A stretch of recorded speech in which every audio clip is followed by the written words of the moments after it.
it chapter by chapter, one bite at a time.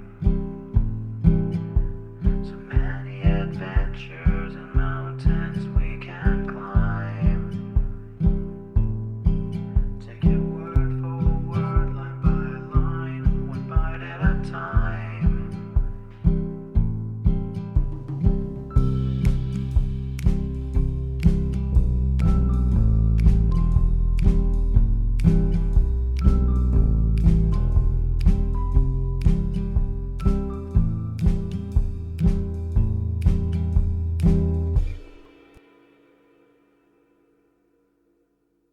Welcome to Bite at a Time Books, where we read you your favorite classics one bite at a time.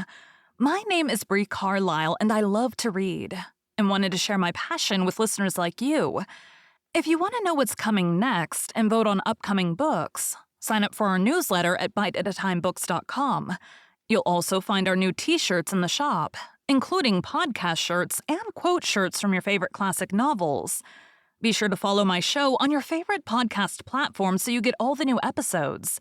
You can find most of our links in the show notes. But also our website, biteatatimebooks.com, includes all of the links for our show, including to our Patreon to support the show, and YouTube, where we have special behind the narration of the episodes. We're part of the Bite at a Time Books Productions Network. If you'd also like to hear what inspired your favorite classic authors to write their novels, and what was going on in the world at the time, check out the Bite at a Time Books Behind the Story podcast, wherever you listen to podcasts. Please note, while we try to keep the text as close to the original as possible, some words have been changed to honor the marginalized communities who've identified the words as harmful, and to stay in alignment with Bite at a Time Books' brand values. Today we'll be continuing Rilla of Ingleside by Lucy Maud Montgomery. Chapter 30, The Turning of the Tide. Susan was very sorrowful when she saw the beautiful old lawn of Ingleside plowed up that spring and planted with potatoes. Yet she made no protest, even when her beloved peony bed was sacrificed. But when the government passed the daylight saving law, Susan balked. There was a higher power than the Union government to which Susan owed allegiance. "Do you think it right to meddle with the arrangements of the Almighty?" she demanded indignantly of the doctor. The doctor, quite unmoved, responded that the law must be observed, and the Ingleside clocks were moved on accordingly. But the doctor had no power over Susan's little alarm. "I bought that with my own money, Mrs. Doctor dear," she said firmly, "and it shall go on God's time and not Borden's time." Susan got up and went to bed by God's time, and regulated her own goings and comings by it. She served the meals, under protest by Borden's time, and she had to go to church by it, which was the crowning injury. But she said her prayers by her own clock, and fed the hens by it, so that there was always a furtive triumph in her eye when she looked at the doctor.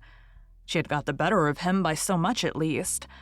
"Whiskers on the Moon is very much delighted with this daylight-saving business," she told him one evening. "Of course he naturally would be, since I understand that the Germans invented it. I hear he came near losing its entire wheat crop lately. Warren Mead's cows broke into the field one day last week. It was the very day the Germans captured the Chemin des Dames, which may have been a coincidence or may not, and were making fine havoc of it when Mrs. Dick Clow happened to see them from her attic window. At first, she had no intention of letting Mr. Pryor know. She told me she had just gloated over the sight of those cows pasturing on his wheat. She felt it served him exactly right. But presently she reflected that the wheat crop was a matter of great importance, and that save and serve meant that those cows must be routed out as much as it meant anything. So she went down and phoned over to Whiskers about the matter. All the thanks she got was that he said something queer right out to her. She's not prepared to state that it was actually swearing, for you cannot be sure just what you hear over the phone. But she has her own opinion, and so have I. But I will not express it, for here comes Mr. Meredith, and Whiskers is one of his elders, so we must be discreet." "Are you looking for the new star?" asked Mr. Meredith, joining Miss Oliver and Rilla, who were standing among the blossoming potatoes gazing skyward. "Yes, we have found it. See, it is just above the tip of the tallest old pine." "It's wonderful to be looking at something that happened 3,000 years ago, isn't it?" said Rilla. "That is when astronomers think the collision took place which produced this new star.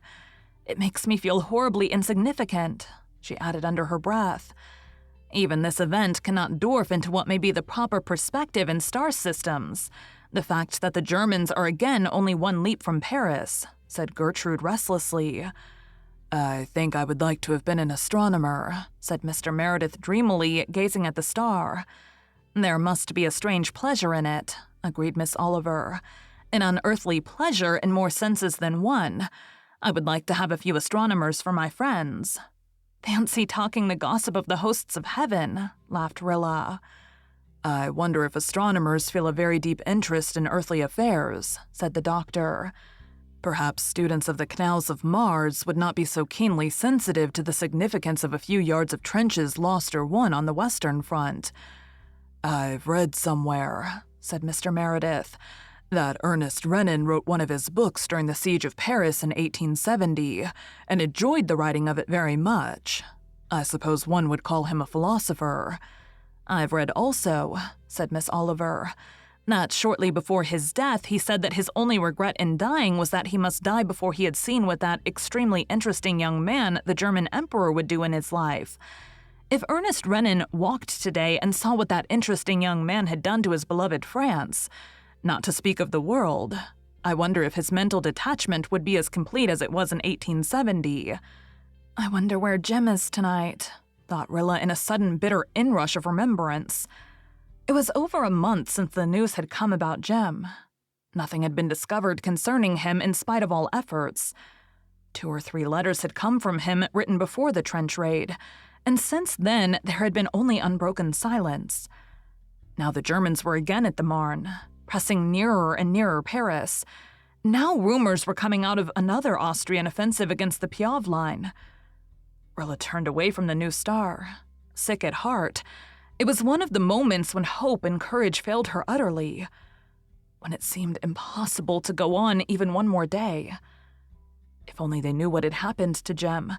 You can face anything you know, but a beleaguerment of fear and doubt and suspense is a hard thing for the morale. Surely if Jem were alive, some word would have come through. He must be dead. Only they would never know. They could never be quite sure, and Dog Monday would wait for the train until he died of old age. Monday was only a poor, faithful, rheumatic little dog who knew nothing more of his master's fate than they did. Rilla had a white night, and did not fall asleep until late. When she wakened, Gertrude Oliver was sitting at her window, leaning out to meet the silver mystery of the dawn.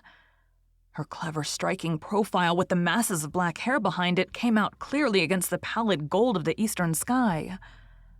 Rilla remembered Jem's admiration of the curve of Miss Oliver's brow and chin, and she shuddered. Everything that reminded her of Jem was beginning to give intolerable pain. Walter's death had inflicted on her heart a terrible wound, but it had been a clean wound, and it healed slowly as such wounds do, though the scar must remain forever. But the torture of Jem's disappearance was another thing. There was a poison in it that kept it from healing. The alternations of hope and despair.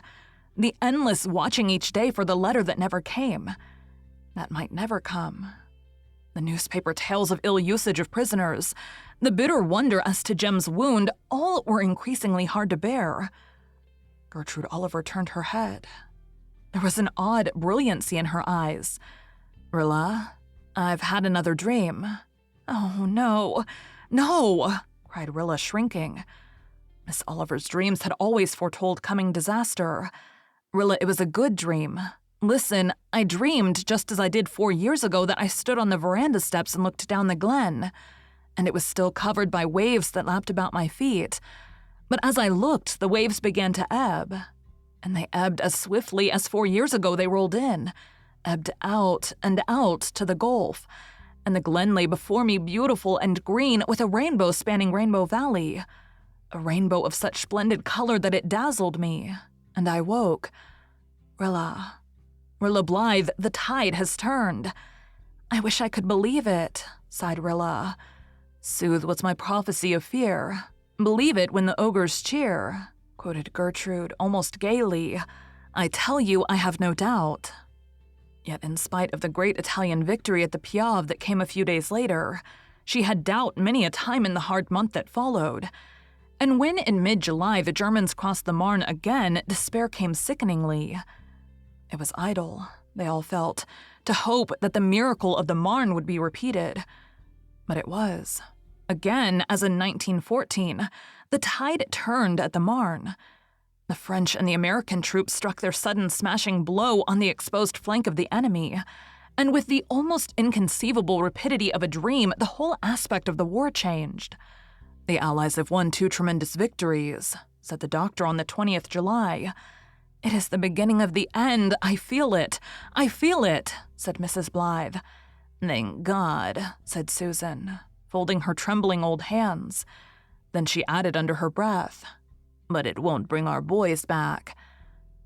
Nevertheless, she went out and ran up the flag, for the first time since the fall of Jerusalem, as it caught the breeze and swelled gallantly out above her. Susan lifted her hand and saluted it as she had seen Shirley do.